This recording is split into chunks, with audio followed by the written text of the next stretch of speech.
şu anki insanlarımız gerçekten zor durumda. Bazı fakir kesim var, şimdi mahallelere git, vallahi soba yok, bir şey yok. Ben kaliferli evde oturduğum halde şu anda eksi 60'ta yakıyoruz kaliferi, vallahi evler ısınamıyor.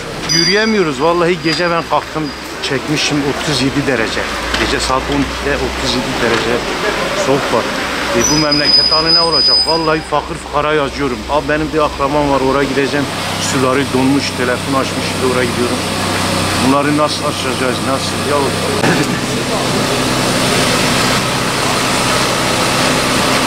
donuyoruz. Donuyoruz. Allah yardım etsin. Dondığımızda donuyoruz. Resmen donuyoruz.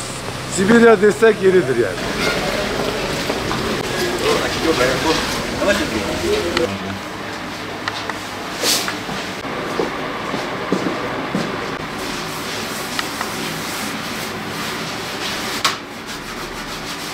G7'yi gördük sabah.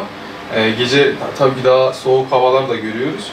Sabahları bu şekilde müdahale etmek zorunda kalıyoruz. Camlarımız buz tutuyor. Sabahtan beri yine açık. Bezle de, ısıtıcıyla da uğraşsak yine açamıyoruz camlarımızı. Şu anda bu şekilde, yani bu şekilde uğraşıyoruz.